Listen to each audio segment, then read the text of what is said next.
Hello friends, આપનું સ્વાગત છે આપની ચેનલમાં વિરલના વિચારોમાં. ફ્રેન્ડ્સ, આજે એક વાત જોવા મળી કે અત્યારે તમને ખબર છે કે દિવાળીનો માહોલ છે અને ઘણી બધી જગ્યાએ ટ્રાફિક પોલીસ નથી. ઘણા બધા એરિયામાં, ઘણા બધા સિટીમાં ટ્રાફિક પોલીસ અત્યારે નથી. ગજબ બેઇજ્જતી. આજે એક વસ્તુ મેં જોઈ કે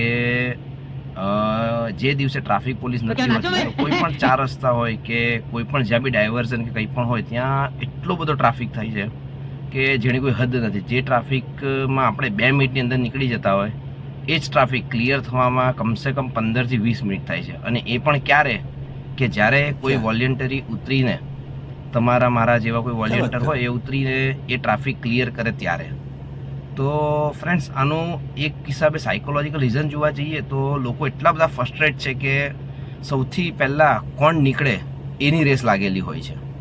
કારણ કે મારી સાથે આવું બન્યું આજે કે હું એક જગ્યાએ જતો હતો અને મેં જોયું કે એક નોર્મલ જ્યાં હું લગભગ 100 થી 200 મીટરનો અંતર છે એટલામાં 1 મિનિટમાં નીકળી જવાય, એમાં આજે 20 મિનિટ સુધી હું એ જગ્યાએ અટકી રહ્યો. તો લોકો મેન્ટલી એટલા બધા ફ્રસ્ટ્રેટ છે કે કોણ પહેલું આગળ વધે. પછી 4 વ્હીલર હોય, 2 વ્હીલર હોય, નોર્મલ સાયકલવાળો બી હોય કે રિક્ષાવાળો હોય, તો લોકોને એટલી બધી ઉતાવળ હોય છે.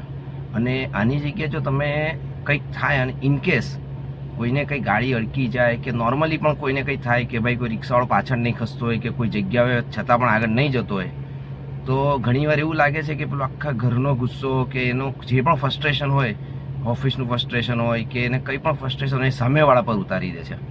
કારણ કે એ વ્યક્તિને પોતાનું ફ્રસ્ટ્રેશન ઉતારવાની જગ્યા જ નથી મળતી.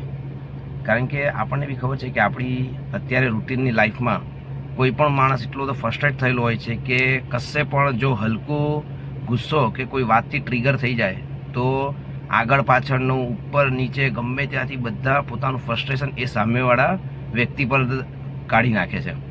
નોર્મલ એક નાનો અમથો નોર્મલ એક્સિડન્ટ પણ થાય છે તો સામેવાળો વ્યક્તિ એ વાતને એટલી મોટી કરીને એનું જેટલું પણ ફ્રસ્ટ્રેશન છે સામેવાળા વ્યક્તિ પર કાઢી નાખે છે. તો ફ્રેન્ડ્સ, વેહિકલ ચલાવતી વખતે પ્રાયોરિટી આપો, બીજાને જવા દો. અને જે મોટું વેહિકલ છે એને ફર્સ્ટ પ્રાયોરિટી આપો, કારણ કે એ વેહિકલ્સમાં લોડેડ સામાનને બધું હોય છે.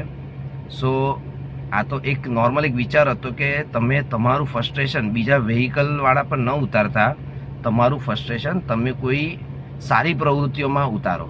જેમ કે જો તમે બહુ ફ્રસ્ટ્રેટ હો તો સવારે તમે વોકિંગ કરવા જાઓ, સ્પીડમાં દોડો, અથવા તો તમે કોઈ ગેમ્સ રમો આઉટડોર કે જેથી તમારું એ ફ્રસ્ટ્રેશન તમે તમારા જે પણ ગેમ રમો છો એના ઇન્સ્ટ્રુમેન્ટ પર ઉતારો.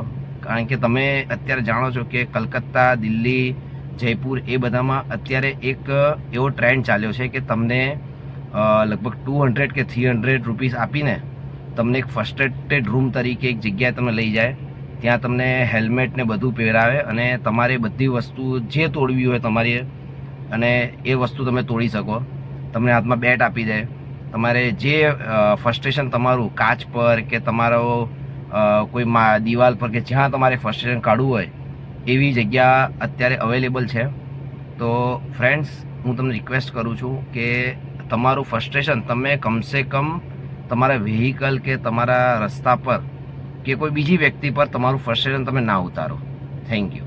અને આની ઉપર તમારો શું ઓપિનિયન છે ને તમને કોઈ દિવસ ફીલ થયું છે તો પ્લીઝ મને કોમેન્ટમાં જણાવો.